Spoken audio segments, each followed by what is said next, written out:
Victory in court for Vanessa Bryant. The millions Kobe Bryant's widow is now owed. From fastballs to fast food, some Dodger players show up at a SoCal Jack in the Box and even bring some fans to tears. The Rundown, brought to you by Goal Zero. Hello, everyone. Welcome to The Rundown. I'm Robin Winston. A federal jury awarded Kobe Bryant's widow and another victim's family a total of $31 million in damages. They found LA County firefighters and sheriff's deputies violated their privacy by taking and sharing photos at the helicopter crash site where Kobe and Gianna Bryant and 7 other people were killed. Vanessa Bryant was awarded $16 million. $15 million will go to Christopher Chester, whose wife and daughter also died. Analysts say the trial exposed unprofessional behavior by first responders and predict the verdict will bring about new training soon. The fire department and the sheriff's department, they're going to come down real hard on everybody in their departments and say, we never want a repetition of this. You do not take these pictures unless it's essential, and you definitely don't share them at a bar. LA County's lead lawyer tells us they, quote, disagree with the jury's findings as to the county's liability and are considering their next steps. The verdict came on the same day that LA designated as Kobe Day, August 24th or 8/24, for the 2 numbers Kobe wore for the Lakers. Fans gathered across the city from Crypto.com Arena to the Santa Monica Pier. They remembered Kobe as a role model who was always embracing the community, and not only here in Southern California, but all around the world. Many we spoke with also praised Vanessa Bryant's courage and say they're pleased with the verdict. I am so glad she stood up, because it must not have been easy. So it took a lot of bravery. They deserve privacy, and it's pretty important to keep that private. After the verdict came down, Vanessa Bryant posted this photo and message on Instagram. She wrote, "All for you, I love you, justice for Kobe and Gigi." We're now hearing from the moped rider who was mowed down by a hit-and-run driver in downtown LA. He's recovering from some painful injuries. A Mini Cooper knocked Miguel Velasquez off of his moped last weekend. He says it happened while on his way home from work. Velasquez was waiting at a red light when he heard a car approaching from behind. He says the next thing he knew, he was on the pavement. He says he made eye contact with the driver.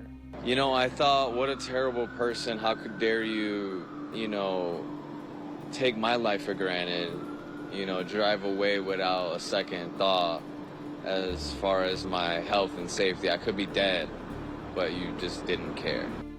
Velasquez just moved to LA from Chicago a couple of months ago, and now he has some healing to do. He has a broken hand, a fractured wrist, a bruised tailbone, and a hard time standing up. I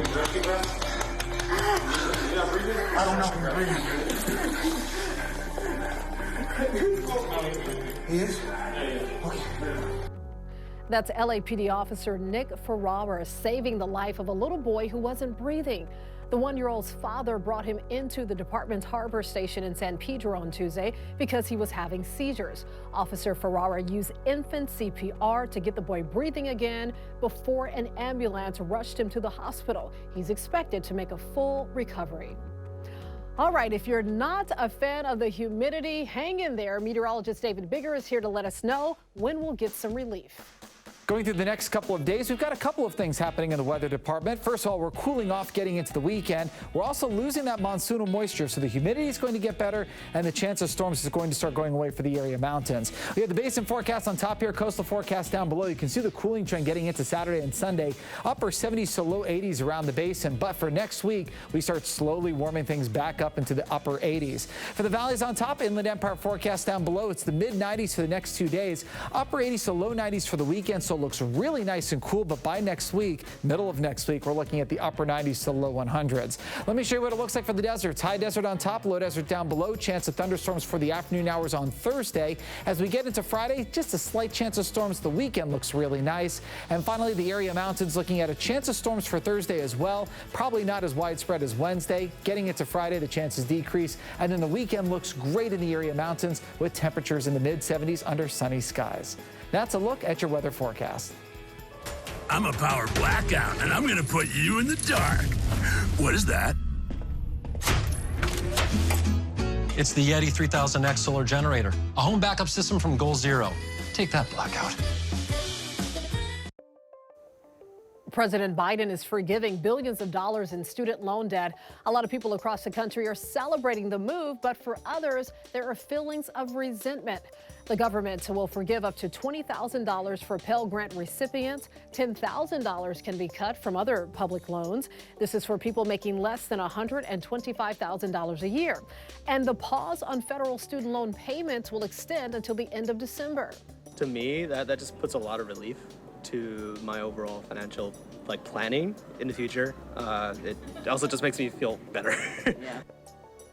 But Americans are divided over whether the government should forgive any student loan. 30% of all adults said no, some tweeting they'd paid off their student loans and should now be reimbursed.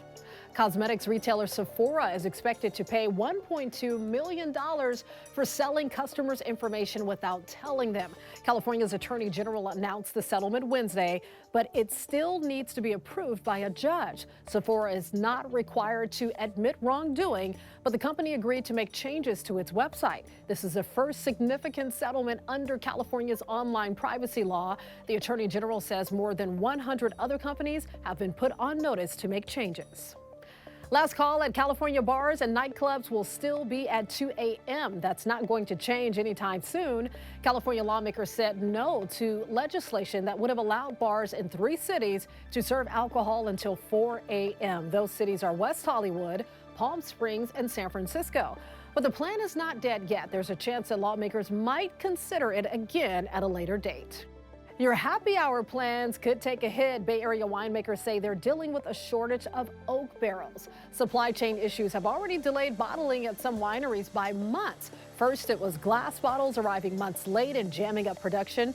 Now, as the harvest starts back, oak barrels are caught up in the bottleneck at the Port of Oakland. Wineries need those barrels to ferment and age their wine. Apple is widely expected to give customers a look at a new iPhone soon. The company sent out invites for an event on September 7th.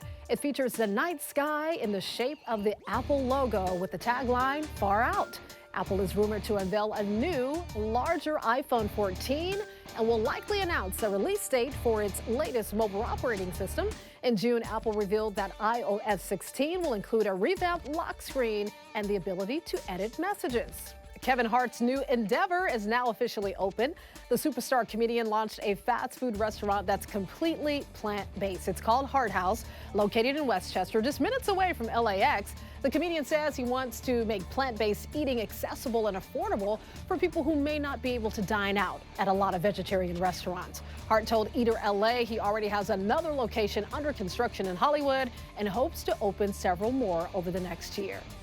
Well, speaking of fast food, imagine pulling up to the drive-thru window and seeing Dodger All-Star Tony Gonsolin hand you your order. How awesome is that? He, along with pitchers Alex Vesia and Evan Phillips, showed up at a Jack in the Box in Hollywood. They even brought some fans to tears.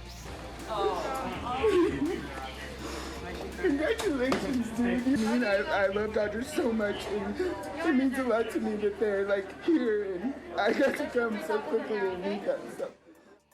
That woman even wore a pair of plastic cat ears to meet the Catman himself. The players traded off for running the register, helping pass out food and take orders. This was all a part of the Dodgers Love LA community tour, and it's so nice to see them out in the community. Fans loved it too, right? What a pleasant surprise. You can always get news and weather updates on the NBCLA app and on our website, NBCLA.com. And be sure to tune into Today in LA on NBC4 weekdays from 4 to 7 a.m. I'll be helping you get around with the traffic reports throughout your morning commute. I'll see you next time on The Rundown.